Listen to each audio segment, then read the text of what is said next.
বাংলাদেশে আরো এক উইকেটের পতন।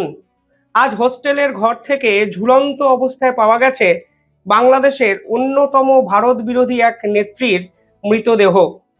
তিনি এনসিপির অত্যন্ত গুরুত্বপূর্ণ একটি পদে ছিলেন এবং এনসিপি মানে বাংলাদেশের মোহাম্মদ ইউনূসের নিজের ছাত্রনেতাদের তৈরি একটি দল, যার মূল ভিত্তিটাই ভারত বিরোধিতা।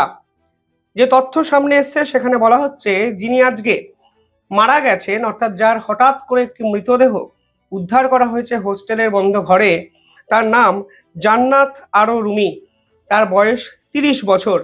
তিনি এনসিপির যুগ্ম সমন্বয়কারী হিসাবে দীর্ঘদিন কাজ করছিলেন এবং ধরে নেওয়া যাচ্ছিল আগামী নির্বাচনেও তিনি অত্যন্ত গুরুত্বপূর্ণ ভূমিকা পালন করতেন। এই পার্টিকুলার নেত্রী বা এই ছাত্রী, তিনি বরাবর যখন কথা বলেছেন তখন আওয়ামী লীগের বিপক্ষে কথা বলেছেন, ভারতের বিপক্ষে কথা বলেছেন এবং মোদ্দা কথা হলো, যেভাবে মোহাম্মদ ইউনূসের এই ছাত্ররা ভারত বিরোধিতাকে আঁকড়ে ধরে রাজনীতি করেছেন, তিনি কিন্তু ঠিক সেই পদই বা সেই পথই অনুসরণ করেছিলেন। আজকে হঠাৎ করে তার ঝুলন্ত মৃতদেহ কিভাবে সেই ঘর থেকে উদ্ধার করা হলো এবং এর পিছনেই বা কে আছে, তা কিন্তু বড় ধন্দের বিষয় মোহাম্মদ ইউনূসের কাছে। আমি কালকে বাংলাদেশের একাধিক রিপোর্ট দেখছিলাম একাধিক নেতা নেত্রীরা এবার সিকিউরিটি চেয়ে ইলেকশন কমিশনের দ্বারস্থ হয়েছেন। বিভিন্ন জায়গায় খবর এসছে যে যারা ক্রমাগত ভারত বিরোধী কথাবার্তা বলেছেন, যারা ক্রমাগত আওয়ামী লীগকে কারণে অকারণে বিভিন্ন কারণে দায়ী করেছেন, তারা এবার প্রাণ সংশয়ে ভুগছেন। কিছুদিন আগে বাংলাদেশের ছাত্রনেতা ওসমান হাদি, যিনি প্রায় মৃত্যুর মুখে দাঁড়িয়ে আছেন গুলিবিদ্ধ হওয়ার পর, সেই ঘটনার পর ভারত বিরোধী এই সকল নেতারা হঠাৎ করে কেন সিকিউরিটি চাইছেন, সেটাই তো একটা বড় প্রশ্ন। তারাই তো কিছুদিন আগে দাবি করেছিলেন বাংলাদেশের আইন শৃঙ্খলা সব ভালো আছে। তারাই তো দাবি করেছিলেন বাংলাদেশের আইন উপদেষ্টা চমৎকার কাজ করেছেন। বাংলাদেশের স্বরাষ্ট্র উপদেষ্টা, যিনি কথায় কথায় ভারতের বিপক্ষে কথা বলেন, তিনি অত্যন্ত চমকপ্রদ এক আইন প্রশাসনকে সমাজে কাজে লাগাচ্ছেন, যার ফলে বাংলাদেশে অপরাধের সংখ্যা নাকি আওয়ামী লীগের থেকে অনেকটা কমে গেছে। আজ হঠাৎ করে কেন তারা বাংলাদেশের পুলিশ প্রশাসন এবং সেনাবাহিনীর উপর ভরসাটা রাখতে পারছেন না? কেন হঠাৎ করে পার্সোনাল সিকিউরিটি চাইছেন? সব থেকে বড় কথা, এরা দেশের জন্য এমন কি কন্ট্রিবিউট করেছেন যে সরকারি টাকায় এদেরকে পার্সোনাল সিকিউরিটি দেবে সরকার? আজকে এই যে নেত্রী, যিনি ভারত বিরোধী নেত্রী হিসাবে পরিচিত, জনপ্রিয় এক নেত্রী, তার মৃত্যুর পর তাদেরই দলের আরো এক নেতা কিন্তু পুরো বিষয়টি ফের একভাবে আওয়ামী লীগ এবং ভারতের দিকে ঘুরিয়ে দেওয়ার চেষ্টাটি করেছেন। ফেসবুকে পোস্ট করে এনসিপির নেতা তারেক রেজা, তিনি পরিষ্কার বলেছেন এটা আত্মহত্যা নয়। মানে এই নারী বা এই নেত্রী বা এই ছাত্রী কখনোই ঝুলন্ত অবস্থায় আত্মহত্যা করতে পারেন না, এটি একটি খুন এবং এর পিছনে কি আওয়ামী লীগ আছে। এবার আওয়ামী লীগকে টানা মানেই আপনারা বুঝতে পারছেন। এর পরের স্টেটমেন্টটা হলো আওয়ামী লীগ ভারতে বসে এই চক্রান্ত করছে এবং চক্রান্তের জন্য তিনি আত্মহত্যা করেছেন। সেই অঞ্চলের পুলিশ কিন্তু এসব কথা বলছে না, অর্থাৎ বাংলাদেশের ছাত্ররা যে কথা বলছে, সেই অঞ্চলের পুলিশ, সেই অঞ্চলের গোয়েন্দা দপ্তর কিংবা মোহাম্মদ ইউনূস সরকার অফিসিয়ালি সেই কথাকে সমর্থন করছে না, কারণ তাদের কাছে তো প্রমাণই নেই।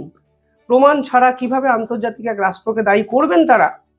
আপনাদের তো মনে আছে ওসমান হাদির এই ঘটনায় আমি আপনাদের একটি প্রেস কনফারেন্স পুলিশের কোট আনকোট পড়ে শুনিয়েছিলাম, যেখানে পুলিশ, ঢাকা মেট্রোপলিটন পুলিশ, তারা পরিষ্কার বলেছিল এর সঙ্গে ভারত যোগের কোনো প্রমাণ খুঁজে পাওয়া যায়নি এবং ওসমান হাদিকে যিনি গুলি করেছেন তিনি যে ভারতে পালিয়ে গেছেন তার সপক্ষেও কোনো তথ্য বা নির্দিষ্ট প্রমাণ আমাদের কাছে নেই। এক্ষেত্রেও কিন্তু তাই হয়েছে, যে কোনো প্রমাণ, কোনো তথ্য কারোর কাছে নেই, কিন্তু এই ছাত্র নেতারা হঠাৎ করে ভারতকে দায়ী করতে শুরু করে দিয়েছেন। আসলে পুরো বিষয়টাই হলো আতঙ্কের। তারা বুঝতেই পারছেন না কোথা থেকে তাদের এই সহযোদ্ধারা একের পর এক মৃত্যুর সামনে ঢলে পড়ছেন। কেউ গুলিবিদ্ধ হচ্ছেন, কেউ গলায় স্বেচ্ছায় হয়তো আত্মহত্যা করার চেষ্টা করছেন। কিন্তু হঠাৎ করে এই পরিস্থিতি কেন তৈরি হলো, সেটাই কিন্তু তারা কিছুতেই বলতে পারছেন না এবং অবস্থা এতটাই খারাপ জায়গায় চলে গেছে যে দিনের পর দিন মোহাম্মদ ইউনূসকে সাপোর্ট করে, সমর্থন করে তারা এখন মোহাম্মদ ইউনূসের আইন, প্রশাসন, সেনাবাহিনী কিংবা পুলিশের উপরও কোনো আঙুল তুলতে পারছেন না। তারা পুলিশকেও প্রশ্ন করতে পারছেন না, এবং পুলিশকে প্রশ্ন করতে পারছেন না বলেই তাদের মুখে সে নির্লজ্জ ভারত বিরোধিতা, আওয়ামী লীগের দিকে আঙুল তোলার দায় এবং এই পুরো বিষয়টি নিয়ে সস্তা রাজনীতি করার একটা চেষ্টা। আমি তারেক রেজার একটি স্টেটমেন্ট পড়ছিলাম, যেখানে তিনি বলেছেন যে এই নারী বা এই নেত্রী যেদিন শেখ হাসিনার মৃত্যুদণ্ডের রায় হয়, সেদিন 32 নম্বর ধানমন্ডি বাড়ির কাছে কিছু আওয়ামী লীগ সমর্থক দ্বারা মানে হিউমিলেটেড হন, অর্থাৎ তাকে অপমান করা হয়, এই ধরনের কথাবার্তা তিনি বলেছেন।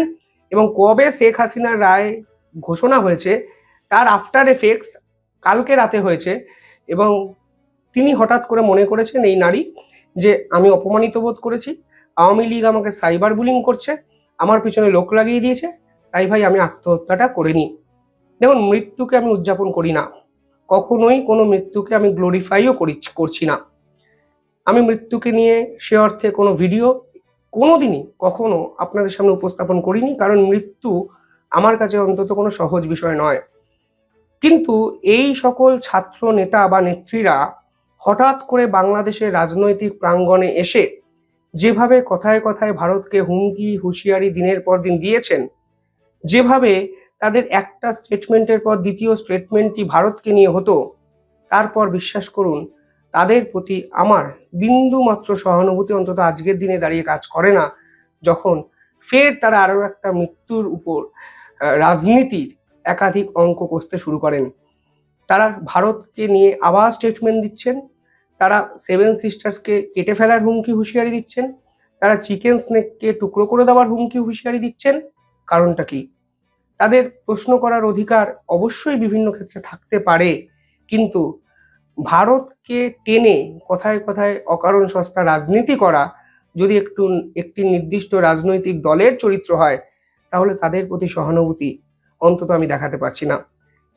তারা ভারতের রয়ের দিকে দুদিন পর ফের আঙুল তুলবে, এটা নিয়ে তারা ফের ভারতকে দায়ী করবে, কিন্তু যাদের অফিসিয়ালি তথ্য এবং প্রমাণ জোগাড় করার খেলা উচিত, তারা কি সেটা করতে পারছে না। আর আপনারা ভাবলেনই বা কি, র যদি এই কাজের সঙ্গে নিজেদেরকে নিয়োজিত করতো, তাহলে র কি আপনাদের জন্য তথ্য প্রমাণ সবকিছু ছেড়ে আসতো না তো। ফলে বোকা বোকা রাজনীতি না করে একটু ম্যাচিওর হন, ভিশনারি রাজনীতি করুন, এই প্রত্যাশা আমার বাংলাদেশের এই ছাত্রছাত্রীদের কাছ থেকে রইল, যারা হঠাৎ করে নেতা বা নেত্রী হয়ে উঠেছেন। যাই হোক, তবে সব থেকে বড় খবর, 1 সপ্তাহের মধ্যে দ্বিতীয় উইকেটের পতন বাংলাদেশের। এবার ক্রিকেট ম্যাচ চলছে, আরো কোনো উইকেটের পতন হয় কিনা দেখার জন্য অপেক্ষা করতেই হবে। কমেন্টে জানাবেন কিভাবে দেখছেন পুরো বিষয়টি। ধন্যবাদ।